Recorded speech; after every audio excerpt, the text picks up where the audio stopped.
The next sutta is 54.11. On one occasion, the Blessed One was dwelling at Ichanangala, in the Ichanangala wood. There the Blessed One addressed the monks thus, "Monks, I wish to go into seclusion for 3 months. I should not be approached by anyone except the one who brings me alms food." "Yes, Venerable Sir," those monks replied. And no one approached the Blessed One except the one who brought him alms food. So the Buddha said, "Monks, I wish to go into seclusion for 3 months. I should not be approached by anyone except the one who brings me alms food."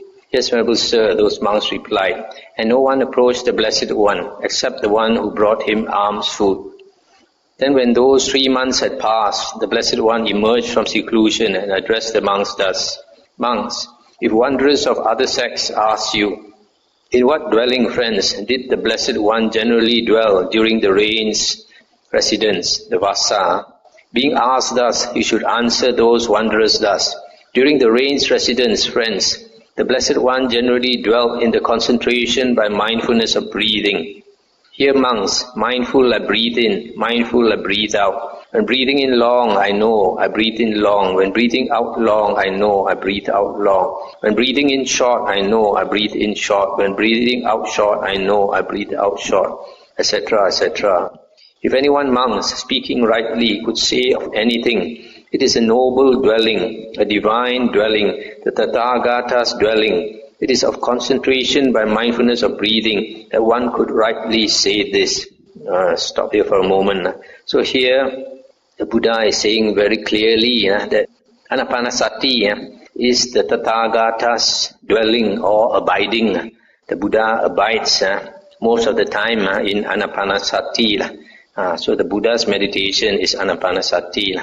Monks, those monks who are trainees, who have not attained the mind's ideal, who dwell aspiring for the unsurpassed security from bondage, for them, concentration by mindfulness of breathing, when developed and cultivated, leads to the destruction of the asavas.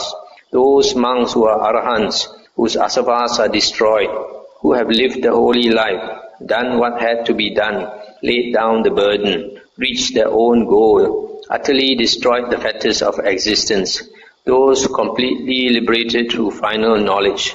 For them, concentration by mindfulness of breathing, when developed and cultivated, leads to a pleasant dwelling in this very life and to recollection and clear awareness. If anyone, monk, speaking rightly, could say of anything, "It is a noble dwelling, a divine dwelling, the Tathagata's dwelling. It is of concentration by mindfulness of breathing," that one could rightly say this. That's the end of the sutta. Some people, because they are not familiar with the suttas, they say that samatha meditation is no use.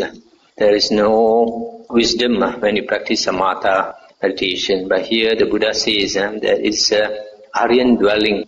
Aryans dwell in the concentration by mindfulness of breathing. So how can the Aryan dwelling, Aryan meditation not be one that gives you wisdom? So this sutta is important because it says very clearly that Anapanasati is the Tathagata's dwelling. It's an Aryan dwelling. So don't have any doubt that the Buddha's meditation is Anapanasati, which is samatha meditation. 54.12. On one occasion, the Venerable Lomasa Vangisa was dwelling among the Sakyans at Kapilavatu in Nigoda's park. Then Mahanama, the Sakyan, approached the Venerable Lomasa Vangisa, paid homage to him, sat down to one side and said to him, "Is it the case, Venerable Sir, that the dwelling of a trainee is itself the same as the Tathagata's dwelling? Or is it rather that the dwelling of a trainee is one thing and the Tathagata's dwelling is another?" And the Buddha said, "It is not the case, friend Mahanama, that the dwelling of a trainee is itself the same as the Tathagata's dwelling. Rather, the dwelling of a trainee is one thing and the Tathagata's dwelling is another. Friend Mahanama, those monks who are trainees, who have not attained the mind's ideal, who dwell aspiring for the unsurpassed security from bondage, dwell having abandoned the 5 hindrances. What 5? The hindrances of sensual desire, ill will, sloth and torpor, restlessness and remorse, and doubt. Those monks who are trainees dwell having abandoned these 5 hindrances. But friend Mahanama, for those monks who are arahants, whose asavas are destroyed, who have lived the holy life, done what had to be done, laid down the burden, reached their own goal, utterly destroyed the fetters of existence, become completely liberated through final knowledge. The 5 hindrances have been abandoned, cut off at the root, made like palm stumps, obliterated so that they are no more subject to future arising. But 5, the hindrances of sensual desire, ill will, sloth and torpor, restlessness and remorse, and doubt. For those monks who are arahants, these 5 hindrances have been abandoned, cut off at the root, made like palm stumps, obliterated so that they are no more subject to future arising. By the following method too, friend Mahanama, it can be understood how the dwelling of a trainee is one thing and the Tathagata's dwelling is another. On this one occasion, friend Mahanama, the Blessed One was dwelling at Ichanangala in the Ichanangala wood. There the Blessed One addressed the monks thus, "Monks, I wish to go into seclusion for 3 months. I should not be approached by anyone except the one who brings me alms food." And then here the Buddha repeats the entire contents of the preceding sutta that we just read, that the Blessed One said that the Tathagata generally spends his time on this mindfulness of breathing, and that is the Tathagata's dwelling. And trainees also develop this Anapanasati, mindfulness of the breath. And when they develop trainees, when they practice Anapanasati, it leads to liberation, destruction of the asavas. But for arahants who have done their work, when they practice Anapanasati, it leads to a pleasant dwelling in this very life. That means they attain the jhanas, so it is a pleasant dwelling. So the difference here, the Buddha is trying to say the difference between the dwelling of a trainee and the Tathagata's dwelling is that when a trainee dwells in this mindfulness of the breath, it leads him to liberation, whereas when the Tathagata or any arahant dwells in this mindfulness of breathing, then it gives him pleasant abiding in this very life. If any one monk speaking rightly could say of anything, it is a noble dwelling, a divine dwelling, the Tathagata's dwelling. It is of concentration by mindfulness of breathing that one could rightly say this. By this method, friend Mahanama, it can be understood how the dwelling of a trainee is one thing and the Tathagata's dwelling is another. So in this sutta, the Buddha says, trainees, that means Aryans who have not finished their work, have abandoned the 5 hindrances. It's not only when they are inside jhana that they abandon the 5 hindrances. Even when they come out of jhana, they have also abandoned the 5 hindrances. And then for an arahant, he has not only abandoned the 5 hindrances, he has uprooted completely the 5 hindrances so that they cannot rise again. The next sutta is 54.13 at Savatthi. Then the Venerable Ananda approached the Blessed One, paid homage to him, sat down to one side and said, "Venerable Sir, is there one thing which when developed and cultivated fulfills 4 things, and 4 things which when developed and cultivated fulfill 7 things, and 7 things when developed and cultivated fulfill 2 things?" And the Buddha said, "There is, Ananda, one thing which when developed and cultivated fulfills 4 things, and 4 things which when developed and cultivated fulfill 7 things, and 7 things which when developed and cultivated fulfill 2 things." But Venerable Sir, what is that one thing which when developed and cultivated fulfills 4 things, etc.? And the Buddha said, concentration by mindfulness of breathing, Ananda, is that one thing which when developed and cultivated fulfills the 4 intense states of recollection, Satipatthana. The 4 Satipatthanas, when developed and cultivated, fulfill the 7 Bojjhanga, the 7 factors of enlightenment. The 7 factors of enlightenment, when developed and cultivated, fulfill true knowledge and liberation. And how Ananda is concentration by mindfulness of breathing developed and cultivated so that it fulfills the 4 intense states of recollection. Here Ananda, a monk having gone to the forest, to the foot of a tree or to an empty hut, sits down, having folded his legs crosswise, straightened his body and set up mindfulness in front of him. This mindful, he breathes in, mindful, he breathes out. When he breathes in a long breath, he knows he breathes in a long breath. When he breathes out a long breath, he knows he breathes out a long breath, etc. Whenever Ananda, a monk, when breathing in long, knows I breathe in long, etc.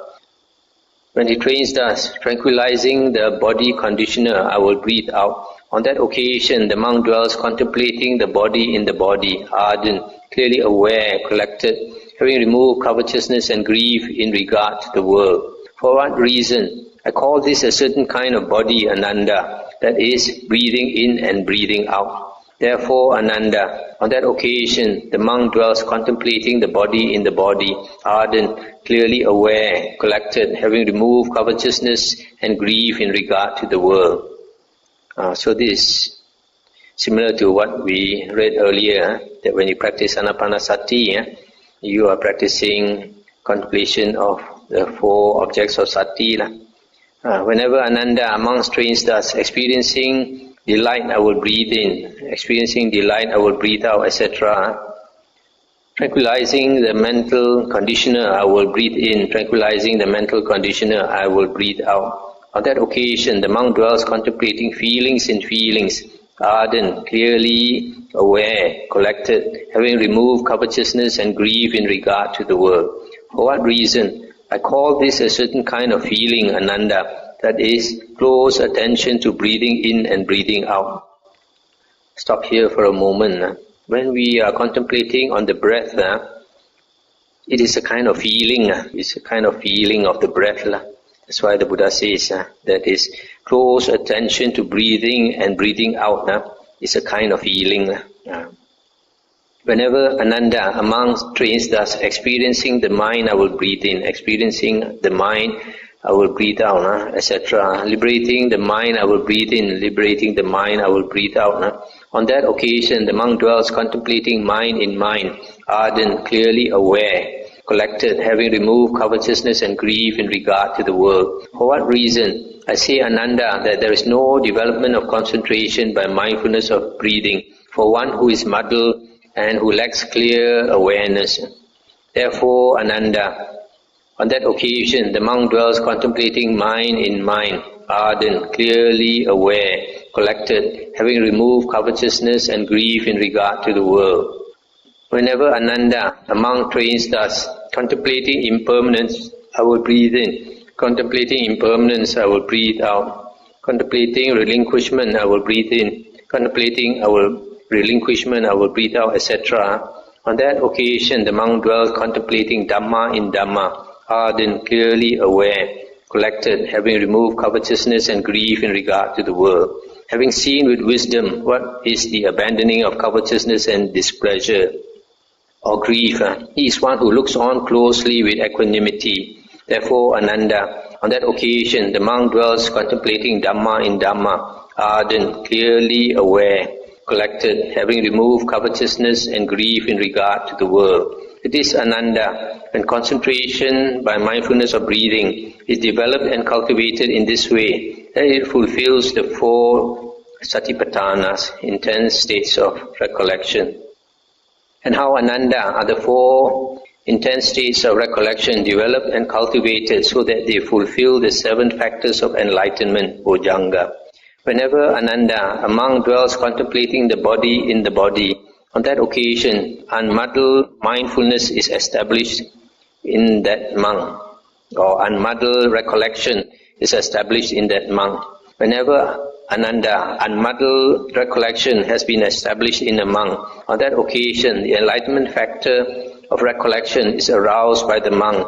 On that occasion, the monk develops the enlightenment factor of recollection. On that occasion, the enlightenment factor of recollection goes to fulfillment by development in the monk. Dwelling thus collected, he discriminates that Dhamma with wisdom, examines it, makes an investigation of it. Whenever Ananda, among dwelling thus collected, investigates that Dhamma with wisdom, examines it, on that occasion the enlightenment factor of investigation of Dhamma is aroused by the monk. On that occasion the monk develops the enlightenment factor of investigation of Dhamma. On that occasion the enlightenment factor of investigation of Dhamma goes to fulfillment by development in the monk. While he discriminates that Dhamma with wisdom, examines it, makes an investigation of it, his energy is aroused without slackening. Whenever Ananda, amongst energy is aroused without slackening, as he discriminates that Dhamma with wisdom, examines it, makes an investigation of it. On that occasion, the enlightenment factor of energy is aroused by the monk. On that occasion, the monk develops the enlightenment factor of energy. On that occasion, the enlightenment factor of energy goes to fulfillment by development in the monk. When his energy is aroused, there arises in him spiritual delight. Whenever Ananda, spiritual delight arises in a monk whose energy is aroused, on that occasion the enlightenment factor of delight is aroused by the monk. On that occasion the monk develops the enlightenment factor of delight. On that occasion the enlightenment factor of delight goes to fulfillment by development in the monk. For one whose mind is uplifted by delight, the body becomes tranquil and the mind becomes tranquil. Whenever Ananda, the body becomes tranquil and the mind becomes tranquil in a monk whose mind is uplifted by delight. On that occasion, the enlightenment factor of tranquility is aroused by the monk. On that occasion, the monk develops the enlightenment factor of tranquility. On that occasion, the enlightenment factor of tranquility goes to fulfillment by development in the monk. Just stop here for a moment, just to remind you, earlier when we read spiritual delight, spiritual piti refers to the first and the second jhana. For one whose body, so because he has attained to the first and second jhana, piti arises, and because of piti, you have tranquility.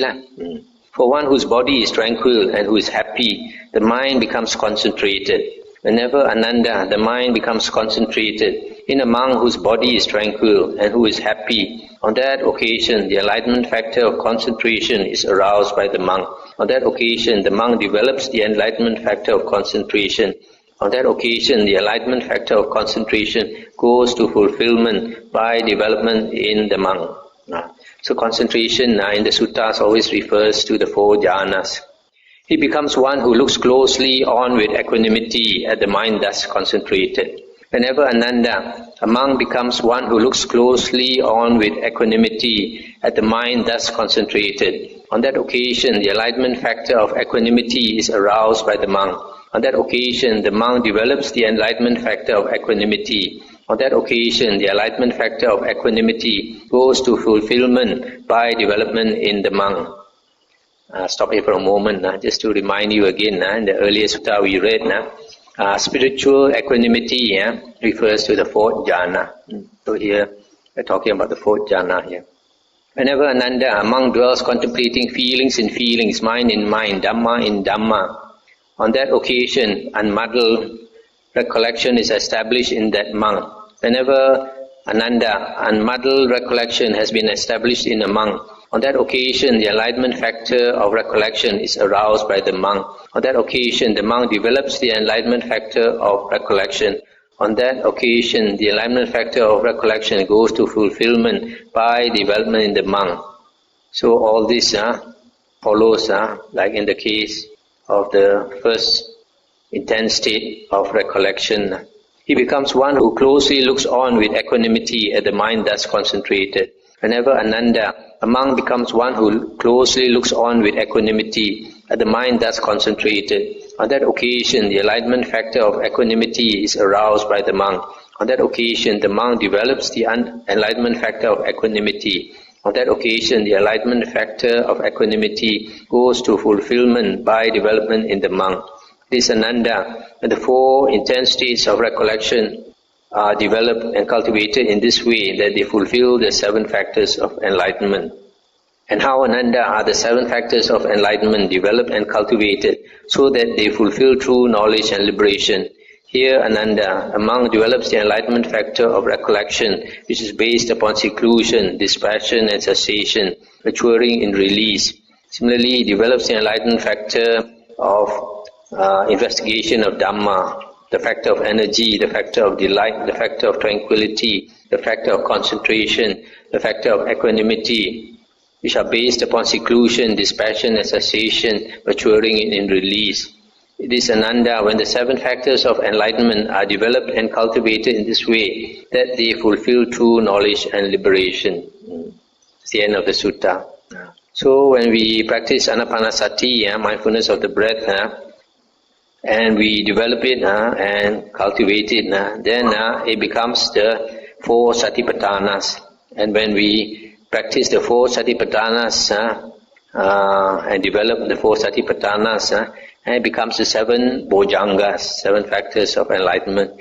And when the 7 factors of enlightenment are practiced, then it ends with true knowledge and liberation. So it's very clear here that Anapanasati, if you practice it correctly, it will lead to liberation. It's not that samatha meditation is of no use, won't give you any wisdom, as some monks say. So I think I'll stop here for tonight. Tomorrow we start with the 55th chapter, Sottapatti Sangyutta. Anything to discuss?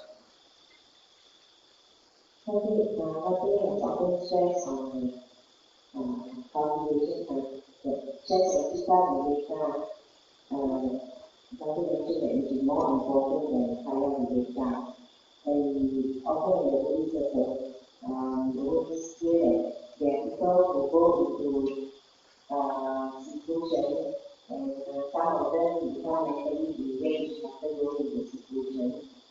And I think this elaborate on the criteria of prerequisites for one who intends to go on seclusion. One who intends to go on seclusion basically has to be prepared for going to seclusion. And it's just like there are some monks during the Buddha's time. They wanted to go into the forest to practice alone. And there's one sutta in the Majjhima Nikaya says that if you're not prepared for it, the fear that you can experience in the forest will make you go out of your mind. So the Buddha generally wants his monks to have at least attain the first jhana before they can go into the forest. That means they must have some samadhi. But for us, when we go to seclusion, depends on where you go into seclusion. If you go into the deep forest, then you have to have a very strong mind. You got to be quite steady. But in our case, if you do seclusion in a kuti, not so dangerous. So even if you don't have the first jhana, it's all right. Only thing is you have to work hard. There's some monks, they see other monks stay in a cave, they also go and stay in a cave. They see some monks stay alone, they are going to stay alone. But I've seen certain monks, when they stay alone, they sleep most of the time. And if a monk sleeps most of the time, you can see it in his eyes. He's got sleepy eyes. And he keeps forgetting things. So if you want to go and live alone, then you have to be very disciplined. If you are not disciplined enough, you should stay with other monks so that other monks can help you to become more disciplined. Because when you stay in a group with other monks, and then when you have faults, other monks can criticize you, try to wake you up. That's provided you are willing to learn. There's some monks also not willing to change, not willing to learn. So being diligent is one prerequisite if you want to go into seclusion. In fact, that is the most important condition if you want to go into seclusion, so that you don't waste your time, don't waste other people's time. And if you go into seclusion and you think it is a short time, So you want to make the best use of it. Then you try not to read. Try to meditate. Either sit or walk as much as you can. But remember the sutta, the Buddha talks about the guitar string, too tight and too slack. If it's too tight or too slack, the sound doesn't carry. So similarly in our practice, if you are use too much energy and you don't rest enough, then when you meditate, you will be nodding. You are not making use of your time. So you must know when you are too tired, you have to rest. But when you rest also you have to be careful that you don't fall into a deep sleep. Try to get up quickly. And that is, reminds me that monks who go into the forest, who stay alone in the deep forest, a very good reason for staying in the deep forest alone is that there are a lot of spirits around. So that when you are lazy, they come and disturb you. So even they don't come and disturb you, you are also aware that they are looking at you. You'll be very careful.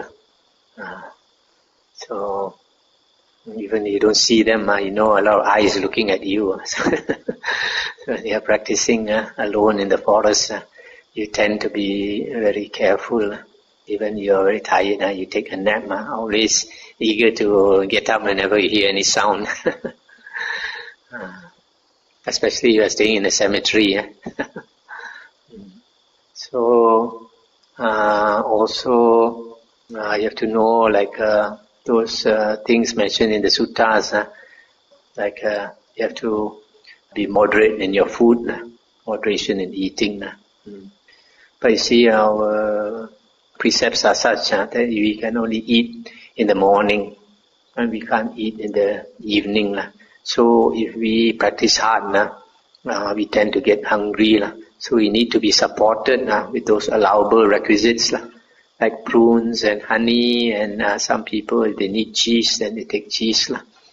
But for me, I find cheese is no good, raises my cholesterol.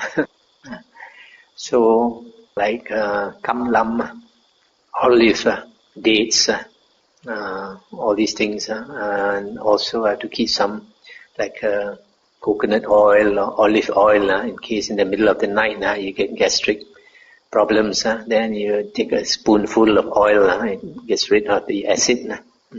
So also you have to, if you want to be very diligent, then you have to do quite a lot of walking.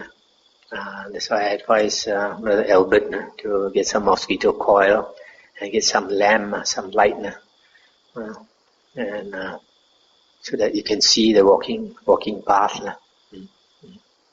And if you're walking outside, the floor might be cold, so it's good to wear sandals, slipper, not so cold.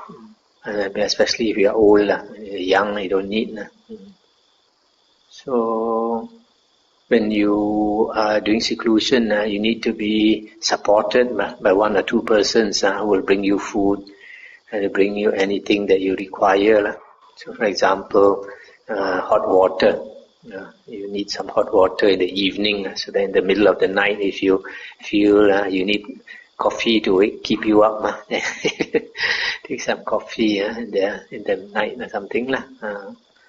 So this practice, you have to use your wisdom, because if you have some experience behind you, it is very valuable, because if you don't have experience, sometimes we go to extremes.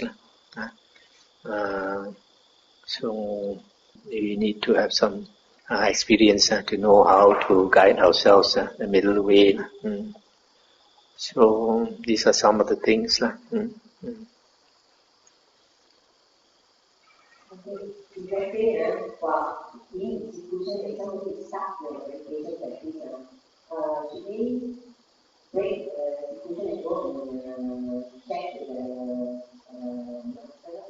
Once you go into seclusion, you're not supposed to come out.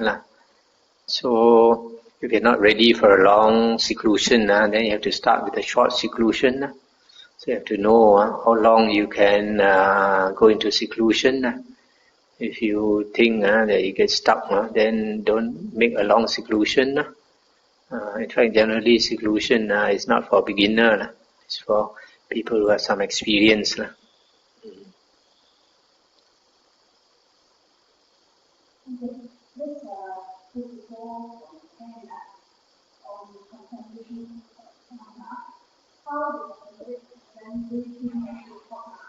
What page is that? 177. Completing impermanence of breathing.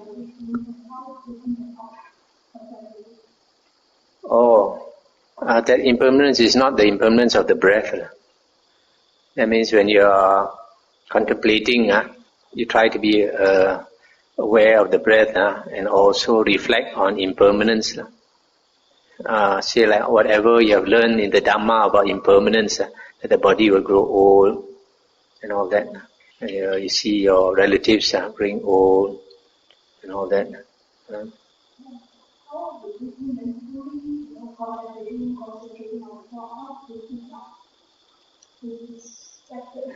This one, I think, is supposed to be after you have entered the jhana and you have come out of the jhana.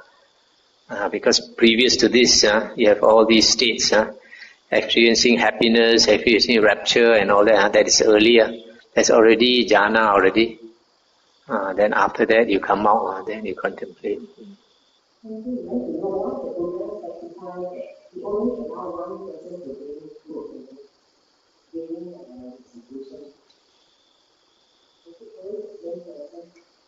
It's not necessarily always the same person, but normally a monk, when he goes into seclusion, he will pick somebody who's reliable, and somebody, for example, who knows, if possible, somebody who knows like what food he prefers, so to take the suitable food for him, and somebody that he can trust and all that.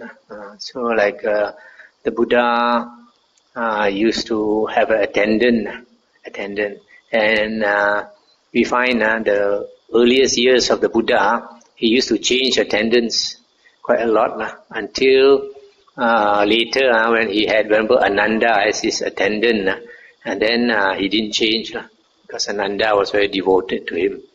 So Ananda was an ideal attendant, so he did not change. So generally, also the same now, if a monk wants somebody to attend to him, he will also, for example, like in Thailand, they have many monks in a monastery.